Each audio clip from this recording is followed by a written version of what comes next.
जे ठरलेलं होतं ते थांबवण्याचा अधिकार कोणी दिलेला होता का? संतपीठ स्थापन करण्यात आलेलं नाही. पुढची पिढी शिकायला नको? पुढच्या पिढीला हे ज्ञान यायला नको? वेगळ्या पद्धतीचं राजकारण आज इथं जे काही चाललेलं आहे हे कुठेतरी थांबवण्याची वेळ आलेली. आम्ही कर्ज काढलं नाही.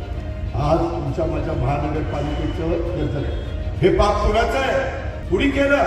कुणाला अधिकार दिलेला होता? अरे कुठं फेडाली पाप याचा विचार शुद्ध मतदार करणारे का नाही?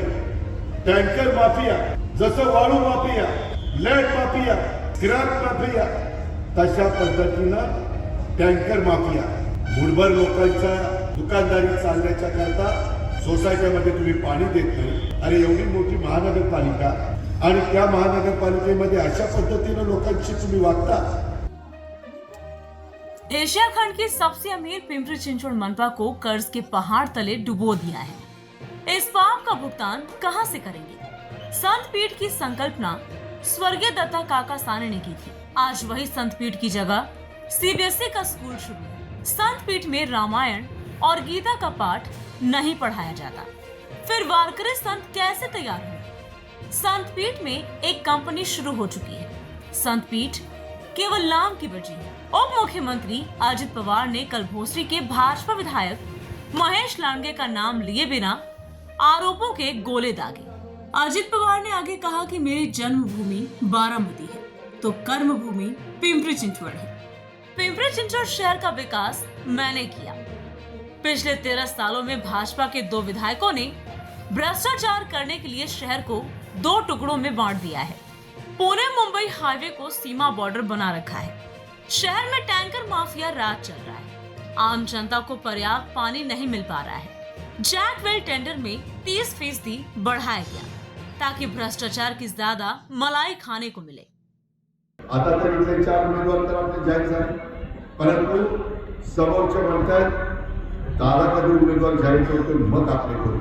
मी म्हणतोय ही कधी करतात ते बघतो मग आपले करू. कारण शेवटी जशाच तशी टक्कर देण्याच्या करता व्यवस्थितपणे घालत चालला पाहिजे.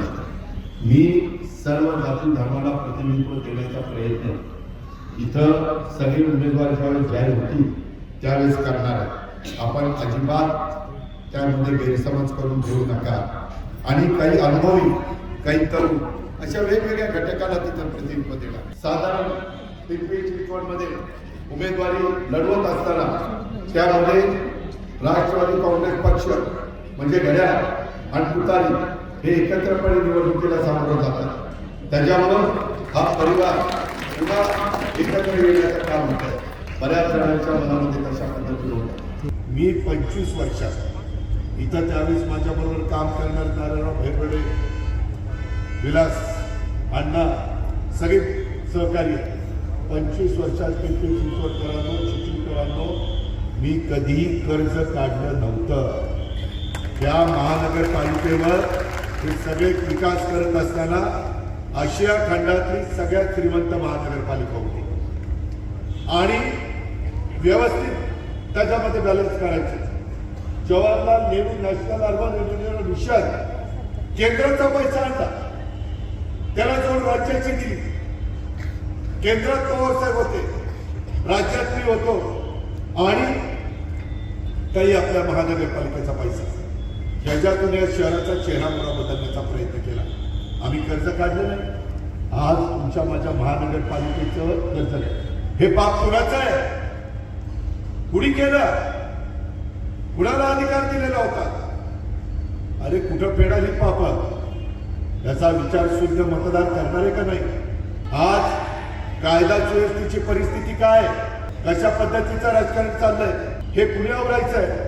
मित्रांनो, आज टँकरनी पाणी दिलं जातं.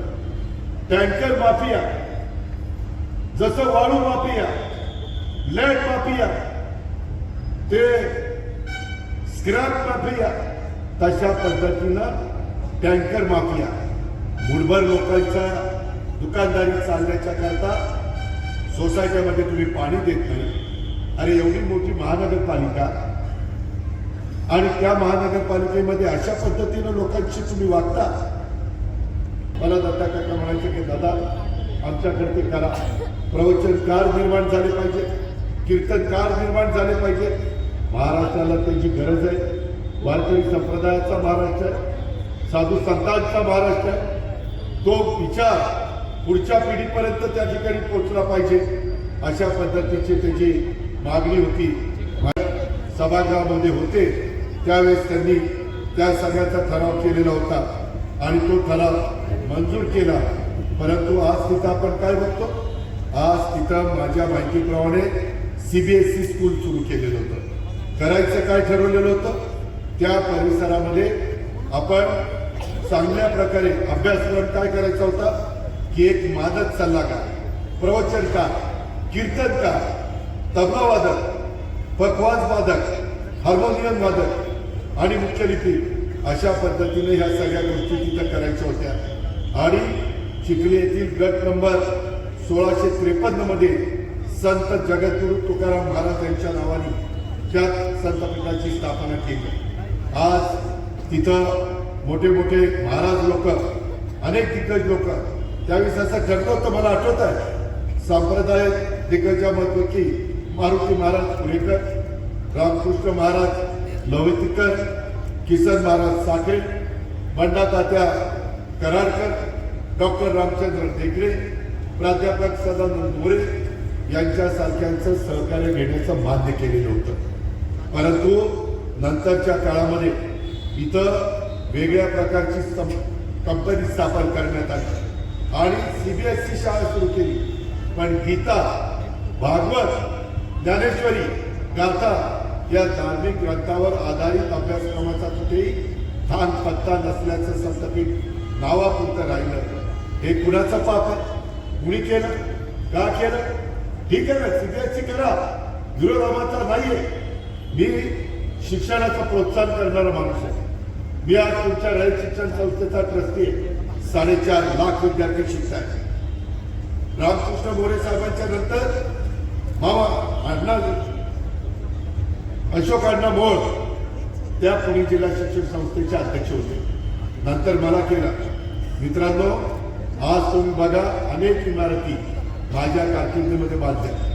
ते माझं कर्तव्य होतं, मी उपकार केले नाही, ते माझं काम होतं. कारण गोरगरिबांची मुलं शिकतायत. बाबूराव घोलपांनी काढलेली शिक्षण संस्था आज माझ्या जिल्ह्याच्या ग्रामीण भागात सगळीकडे आहे. आज आपल्याही पिंपरी चिंचवडमध्ये वेगवेगळे कॉलेजेस आहेत, वेगवेगळे हायस्कूल्स आहेत. हे करावं लागतं. परंतु हे करत असताना जे ठरलेलं होतं ते थांबवण्याचा अधिकार कोणी दिलेला होता का? संतपीठ स्थापन करण्यात आलेलं नाहीये. पुढची पिढी शिकायला नको, पुढच्या पिढीला हे ज्ञान यायला नको. त्याच्यामध्ये वेगळ्या पद्धतीचं राजकारण आज इथं जे काही चाललेलं आहे हे कुठेतरी थांबवण्याची वेळ आलेली.